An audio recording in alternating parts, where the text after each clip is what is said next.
Et c'est l'heure du petit déjeuner politique. On reçoit Gilles Platré. Vous êtes le vice-président des Républicains et maire de Chalon-sur-Saône. Bonjour Gilles Platré. Bonjour. On ne parle que des LR en ce moment. Vous êtes un petit peu les arbitres de la vie politique. Mais avant, j'aimerais vous solliciter sur le résultat de la nuit. Élection de Lula au Brésil, 50,9 contre 49. Alors c'est pas 49,3, c'est 49,1. Ils sont un peu moins tendance que nous. Bonne chose, mauvaise chose, retour de Lula ? Écoutez, je pense que c'était une élection extrêmement tendue. Moi, je m'incline comme à chaque fois parce qu'il faut toujours respecter le jugement du peuple. J'espère simplement que le président sortant va respecter le choix des urnes. Je crois qu'il ne s'était pas exprimé, en tout cas, dans un premier temps. Voilà, on a besoin d'un Brésil qui assume sa place sur la scène internationale. C'est une grande puissance, ne l'oublions pas. C'est un grand pays. Est-ce qu'il en sortira un bien ou un mal? Je n'en sais rien. Mais en tout cas, je respecte bien évidemment le jugement des urnes. Est-ce que ce face-à-face est symbolique de l'évolution de la vie politique au niveau mondial? C'est-à-dire d'un côté un candidat démocrate un peu à l'ancienne et puis de l'autre quelqu'un d'un peu extrémiste, nationaliste? Écoutez, je ne sais pas. Moi, chaque situation nationale est particulière. Est-ce que c'est un modèle qui est exportable ailleurs? C'est vrai qu'on pourrait penser à ce qui s'est passé aux États-Unis. Bien évidemment, il y a quelques accointances. Pour autant, je pense que la situation est singulière. Nous, ce qu'il faut aujourd'hui, c'est recréer une vie politique française. Sans doute que ce modèle brésilien n'est pas forcément opportun sur l'échelle française. On n'en est pas loin, nous, quand même, non? Écoutez, je ne sais pas si vous pouvez comparer Emmanuel Macron à Lula. Je ne sais pas si c'est le chemin sur lequel vous voulez m'entraîner. Ou Marine Le Pen à Jair Bolsonaro. Oui, alors après, très honnêtement, je ne dirais pas qu'on peut copier le modèle. Je ne suis pas certain que les situations, en tout cas la situation sociale du pays, est complètement différente entre la France et le Brésil. Ça, c'est une certitude. Et donc, vous félicitez que nous ne soyons pas dans cette même situation? Non, ouais. Après, on verra. Vous savez, vous avez parlé des Républicains et je sais qu'on va en reparler.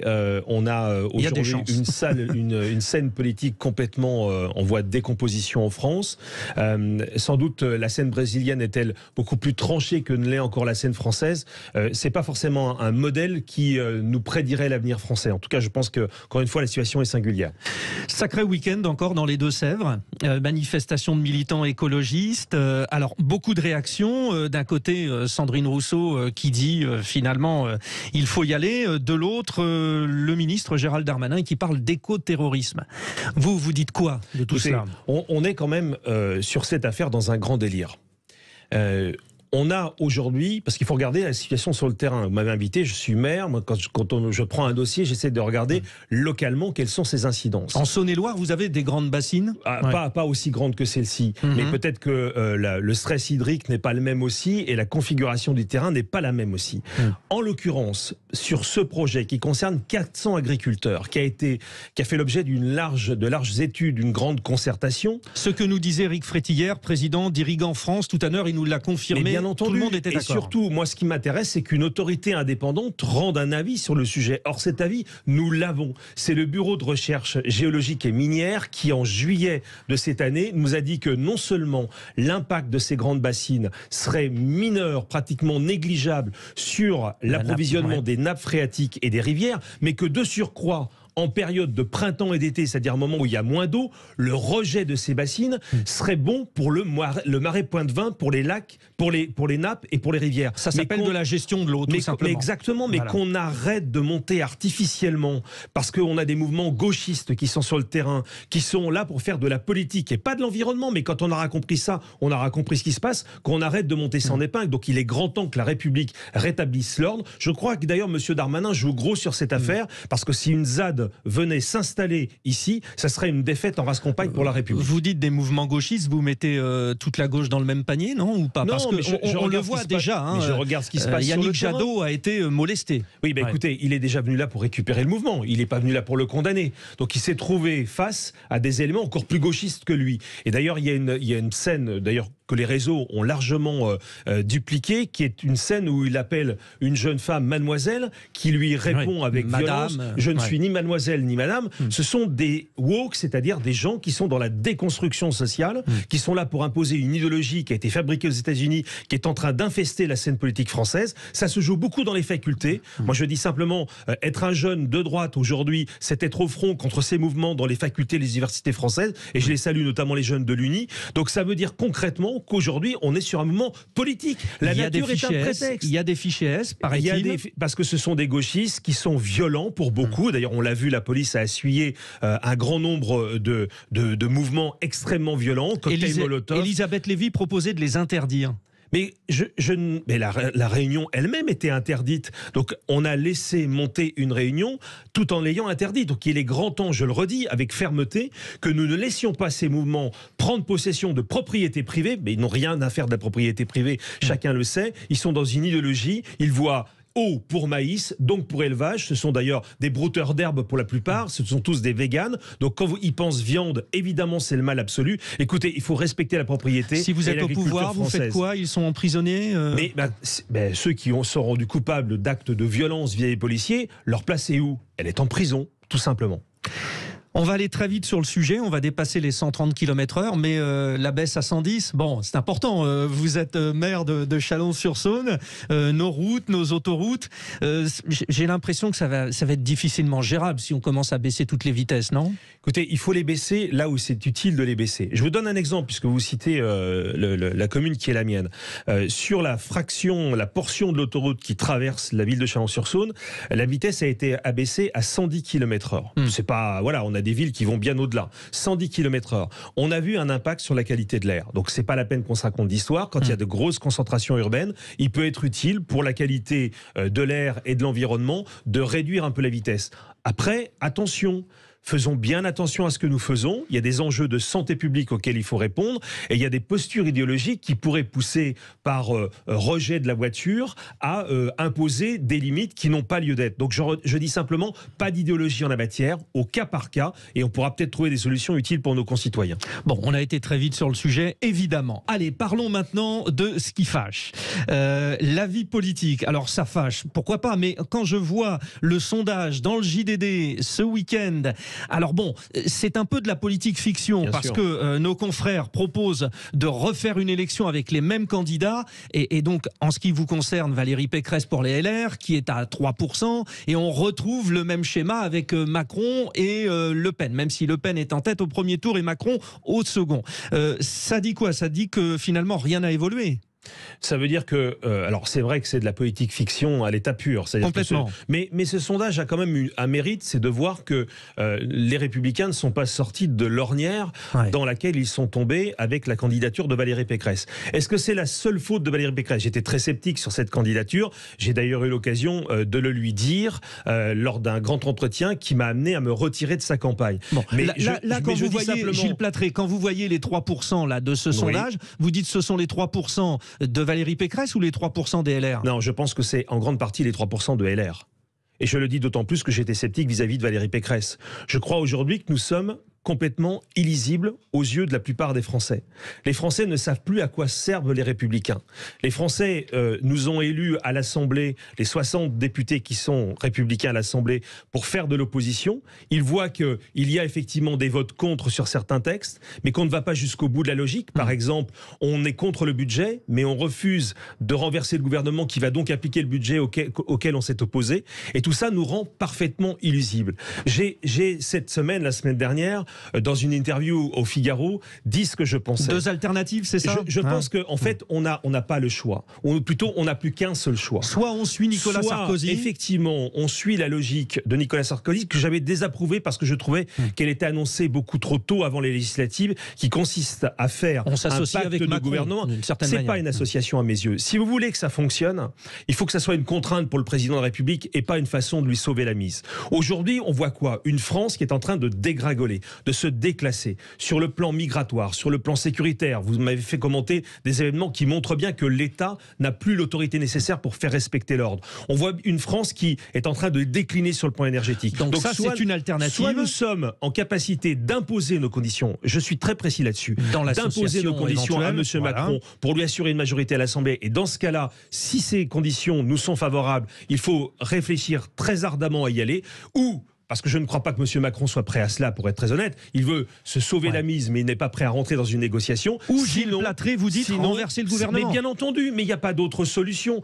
Comment est-ce que vous voulez qu'on soit visible et lisible aux yeux des Français si on est à l'Assemblée, finalement, une espèce de béquille ou de supplétif qui fait de l'opposition sans en faire? C'est complètement aberrant. Donc, je sais que c'est compliqué parce que ça veut dire prendre le risque de peut-être revenir à moins de 60 députés la prochaine fois. Mais c'est surtout reprendre l'initiative. Les Républicains ont le devoir de prendre cette initiative. Et en même temps, Gilles Platré, pardonnez-moi, mais si un parti aujourd'hui est capable de renverser le gouvernement, c'est bien vous. Les LR. On est bien d'accord. Personne ne peut renverser le gouvernement, pas plus que personne ne peut voter un texte si les LR ne sont pas de la partie. C'est clair. Nous sommes aujourd'hui un parti pivot. Concrètement, ça veut dire voter une motion de censure. Il y a 2 rendez-vous importants en janvier prochain et on va dire plus largement dans le premier semestre, avec 2 textes. Un notamment sur la sécurité, ce sera le premier semestre, et puis l'autre sur les retraites.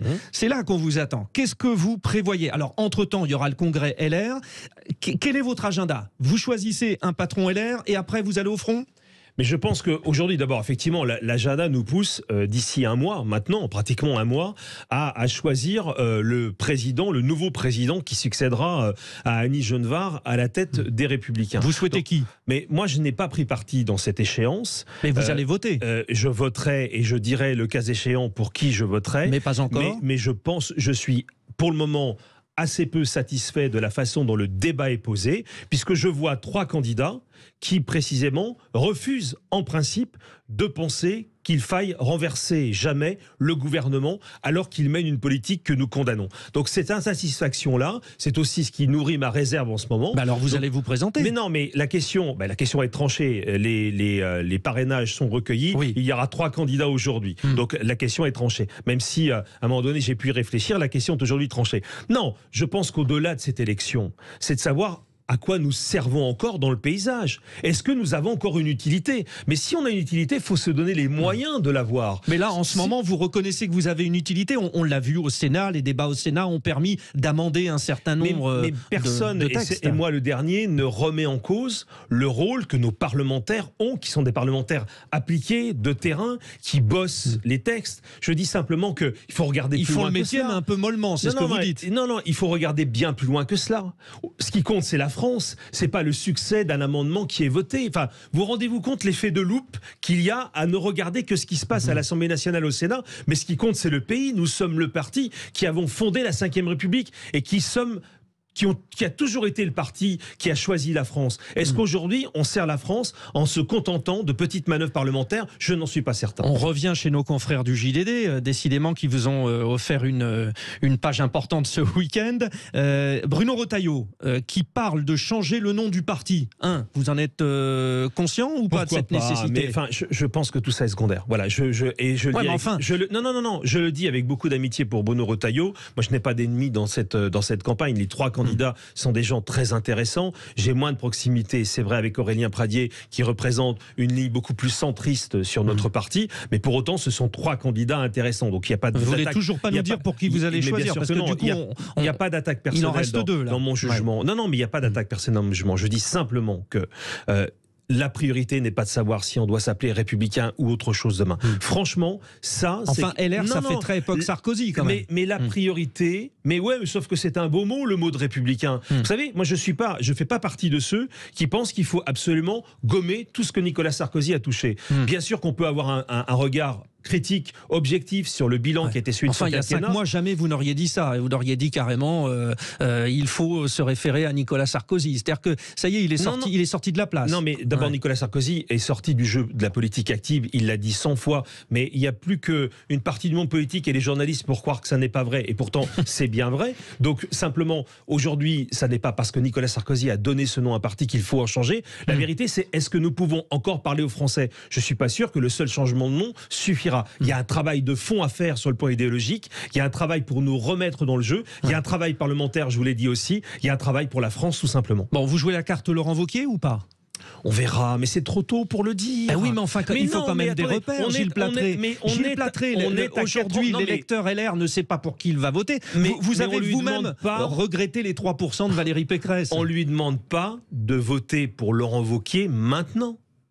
Attendez, on est à 4 ans et demi de l'élection présidentielle. Alors autant, donc je là vais vous dire, êtes comme Bruno Retailleau qui dit d'abord les européennes et après les présidentielles. Mais bien sûr, enfin dans l'agenda c'est très clair. Et on va pas commencer à parler de présidentielle maintenant. Enfin c'est complètement surfait. Et d'ailleurs je crois que ça ne rendrait pas forcément service aux candidats qu'on investirait dès maintenant. Je le dis très ça honnêtement. vous rendrait service d'avoir un leader quand même, parce qu'un leader c'est nécessaire, non ? Il ne faut pas qu'on tombe d'un écueil à l'autre. On a nommé notre candidat à la présidentielle beaucoup trop tard. Et on a vu les dégâts que ça pouvait occasionner. Oui. Mais le nommer beaucoup trop tôt, c'est une deuxième erreur. Alors c'est quand le bon moment ? Mais c'est après les européennes, assurément. Et les européennes, c'est 2024. Deux thèmes, Bruno Retailleau, dans son interview. Dépossession du mode de vie, alors sous-entendu un petit peu d'identité française. Et puis déclassement du niveau de vie, là, c'est la partie purement économique, libérale. Vous adhérez, vous dites que les deux grands axes de LR, c'est ça ? Ça fait partie des axes de LR. Je ne suis pas du tout en désaccord avec cette analyse. Effectivement, il y a aussi un enjeu. D'ailleurs, c'est un propos que je retrouve également chez Éric Ciotti. Il y a un enjeu de civilisation, puisque notre pays aujourd'hui est très chahuté dans son modèle de vie, ce modèle qui est né de son histoire et qui aujourd'hui est confronté, et pour moi c'est un combat depuis de nombreuses années, à la montée notamment de l'islamisme qui est en train d'imposer dans un certain nombre de quartiers un projet théocratique qui est anti-républicain. Donc oui, il y a un vrai travail de civilisation à mener. Mais dans les thèmes qui ont